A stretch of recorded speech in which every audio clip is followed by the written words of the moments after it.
घर आंगन में सदा श्री हरि माता लक्ष्मी का वास रहे। घर में धन धान्य का भंडार भरे। घर आंगन में दीप जले। माँ लक्ष्मी का सदा ही वास रहे।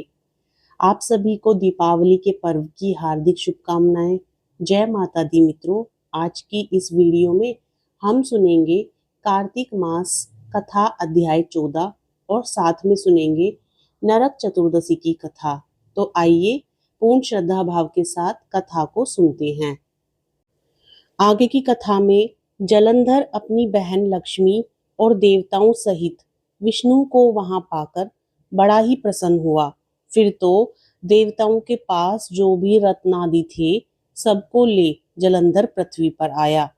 निशुंभ को पाताल में स्थापित कर दिया और देव दानव यक्ष गंधर्व सिद्ध सर्प राक्षस मनुष्य आदि सबको अपना वंशवर्ती बना त्रिभुवन पर शासन करने लगा।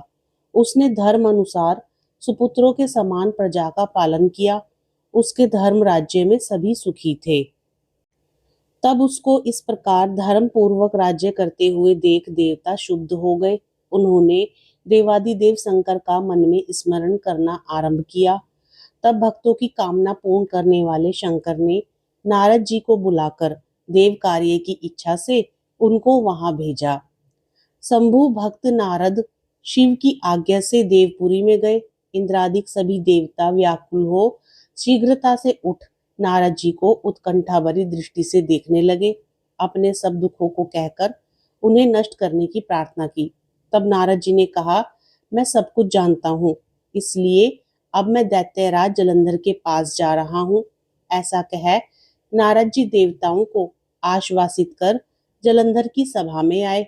जलंधर ने नारद जी के चरणों की पूजा कर हंसते हुए कहा, हे ब्राह्मण, कहिए आप कहाँ से आ रहे हैं, यहाँ कैसे आए हैं? मेरे योग्य जो सेवा हो उसकी आज्ञा दीजिए। तब नारद जी प्रसन्न होकर बोले, हे महाबुद्धिमान जलंधर, तुम धन्य हो। मैं स्वेच्छा से कैलाश पर्वत पर गया था, जहाँ 10,000 योजनों में कल्प वृक्ष का वन है। वहां मैंने सैकड़ों कामधेनुओं को विचरते हुए देखा था। यह भी देखा था कि वह चिंतामणि से प्रकाशित परम दिव्य अद्भुत और सब कुछ स्वर्णमय है। मैंने वहां पार्वती के साथ स्थित शंकर जी को भी देखा, जो सर्वांग सुंदर और गौर वर्ण त्रिनेत्र और मस्तक पर चंद्रमा धारण किए हुए हैं। उन्हें देखकर मुझे बड़ा आश्चर्य हुआ कि इनके समान समृद्धिशाली त्रिलोकी में कोई है या नहीं। हे दैत्येंद्र, उसी समय मुझे तुम्हारी समृद्धि का स्मरण हो आया और उसे देखने की इच्छा से ही मैं तुम्हारे पास चला आया हूँ।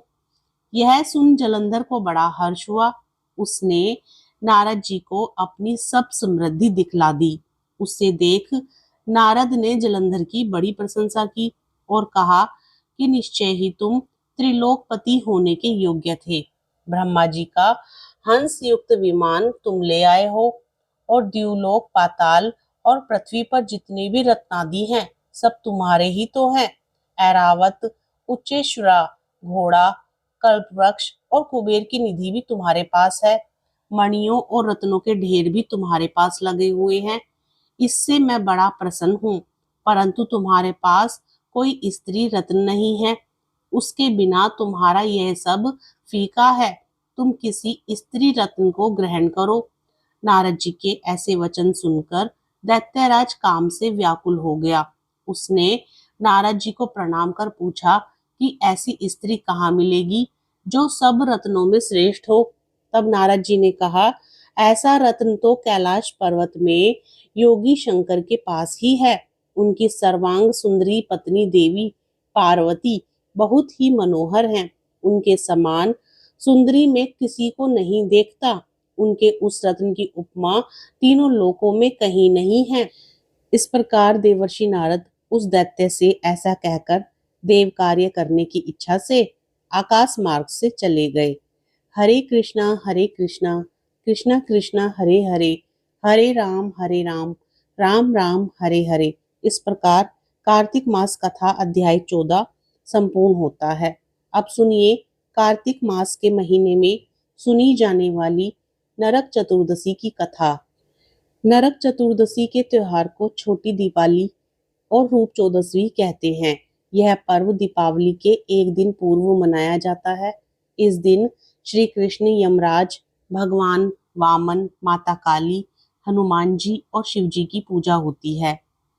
कृष्ण अपनी 8 पत्नियों के साथ सुखपूर्वक द्वारिका में रह रहे थे। एक दिन स्वर्ग लोक के राजा देवराज इंद्र ने आकर उनसे प्रार्थना की, हे कृष्ण, प्राग ज्योतिषपुर के दैत्यराज भौमासुर के अत्याचार से देवतागण त्राही त्राही कर रहे हैं।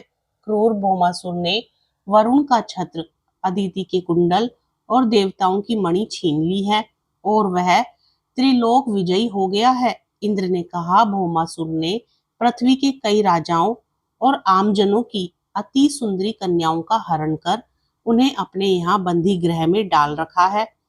कृपया आप हमें बचाइए प्रभु। इंद्र की प्रार्थना स्वीकार करके श्री कृष्ण अपनी प्रिय पत्नी सत्यभामा को साथ लेकर गरुड़ पर सवार हो प्राग ज्योतिषपुर पहुंचे।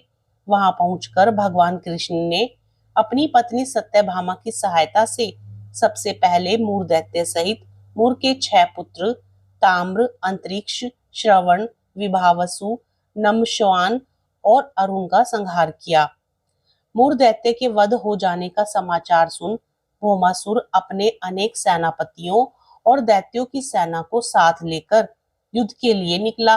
भौमासुर को स्त्री के हाथों मरने का श्राप था, इसलिए भगवान श्री कृष्ण ने अपनी पत्नी सत्यभामा को सारथी बनाया और घोर युद्ध के बाद अंत में कृष्ण ने सत्यभामा की सहायता से उसका वध कर डाला।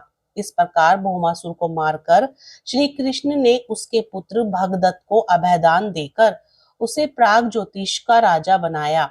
भौमासुर के द्वारा हरण कर लाई 16,100 कन्याओं को श्री कृष्ण ने मुक्त कर दिया। ये सभी अपहृत नारियां थी या फिर भय के कारण उपहार में दी गई थी और किसी और माध्यम से उस कारागार में लाई गई थी। वे सभी भौमासुर के द्वारा पीड़ित थी, दुखी थी, अपमानित, लांछित और कलंकित थी। सामाजिक मान्यताओं के चलते भौमासुर द्वारा बंधक बनाकर रखी गई इन नारियों को कोई भी अपनाने को तैयार नहीं था। तब अंत में श्री कृष्ण ने सभी को आश्रय दिया। ऐसी स्थिति में उन सभी कन्याओं ने श्री कृष्ण को ही अपना सब कुछ मानते हुए उन्हें पति रूप में स्वीकार किया। लेकिन श्री कृष्ण उन्हें इस तरह नहीं मानते थे। उन सभी को श्री कृष्ण अपने साथ द्वारिकापुरी ले आए। वहां वे सभी कन्याएं स्वतंत्र पूर्वक अपनी इच्छा अनुसार सम्मान पूर्वक द्वारिका में रहती थी, महल में नहीं। वे सभी वहां भजन, कीर्तन, ईश्वर भक्ति आदि करके सुख पूर्वक रहती थी। द्वारिका एक भव्य नगर था जहां सभी समाज और वर्ग के लोग रहते थे। भागवत पुराण में बताया गया है कि भौमासुर भूमि माता का पुत्र था। विष्णु ने वराह अवतार धारण कर भूमि देवी को समुद्र से निकाला था। इसके बाद भूमि देवी ने एक पुत्र को जन्म दिया। पिता एक देवी शक्ति और माता पुण्यात्मा होने पर भी भौमासुर क्रूर निकला। वह पशुओं से भी ज्यादा क्रूर और अधर्मी था। उसकी करतूतों के कारण ही उसे नरकासुर कहा जाने लगा। नरकासुर प्राग ज्योतिषपुर का दैत्यराज था, जिसने इंद्र को हराकर इंद्र को उसकी नगरी से बाहर निकाल दिया था। नरकासुर के अत्याचार से देवतागण त्राही त्राही कर रहे थे।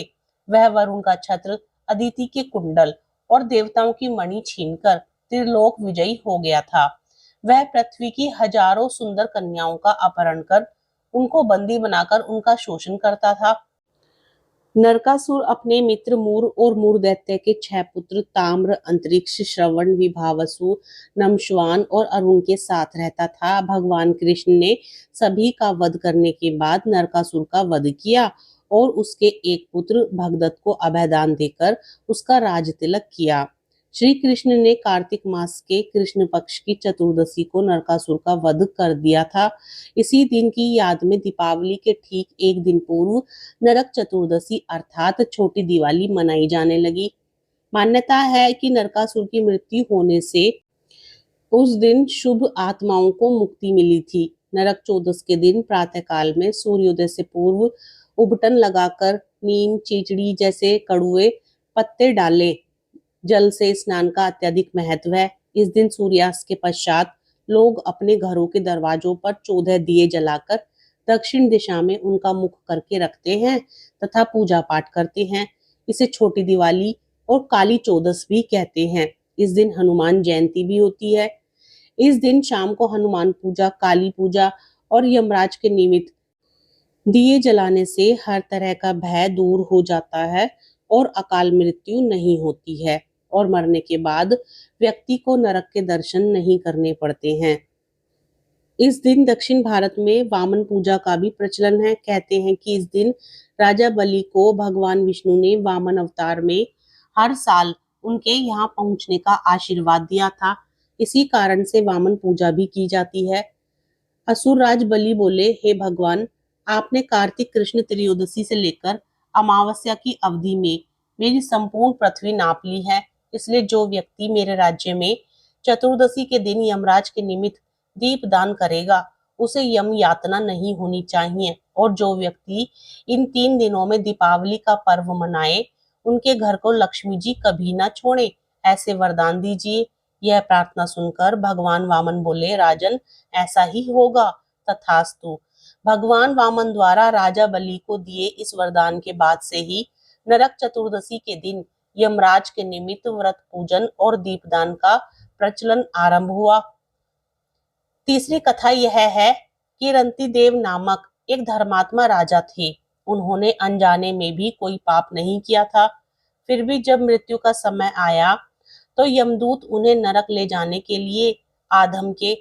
राजा ने कहा कि आप मुझ पर कृपा करें और बताएं कि मेरे किस अपराध के कारण मुझे नरक जाना पड़ रहा है। यह सुनकर यमदूत ने कहा कि हे राजन, एक बार आपके द्वार से एक ब्राह्मण भूखा लौट गया था। यह उसी पाप कर्म का फल है। यह सुनकर राजा ने यमदूत से 1 वर्ष का समय मांगा। तब यमदूतों ने राजा को 1 वर्ष की मोहलत दे दी। राजा अपनी चिंता लेकर ऋषियों के पास पहुंचे और उन्हें अपनी सारी कहानी सुनाकर इस पाप से मुक्ति का उपाय पूछा। तब ऋषि ने उन्हें बताया कि कार्तिक मास की कृष्ण पक्ष की चतुर्दशी का व्रत करें और ब्राह्मणों को भोजन करवाकर उनके प्रति हुए अपने अपराधों के लिए क्षमा याचना करें। राजा ने बिल्कुल वैसा ही किया जैसा ऋषियों ने उन्हें बताया। इस प्रकार राजा पाप मुक्त हुए और उन्हें विष्णु लोक में स्थान प्राप्त हुआ। उस दिन से पाप और नरक से मुक्ति हेतु भूलोक में कार्तिक चतुर्दशी के दिन का व्रत प्रचलित है। जय माता दी। आज की कथा में बस इतना ही। आगे की कथा अध्याय 15 का श्रवण हम कल करेंगे। आपको आज की कथा अच्छी लगे तो प्लीज वीडियो को लाइक जरूर करें। ऐसा करने से हमें प्रोत्साहन मिलता है। और साथ ही कमेंट बॉक्स में श्री हरि विष्णु भगवान की जय भी लिखें। और यदि आप चैनल पर नए हैं तो चैनल को सब्सक्राइब करें, अपने मित्रगणों में शेयर करें ताकि वे भी इसका पुण्य फल प्राप्त कर सकें।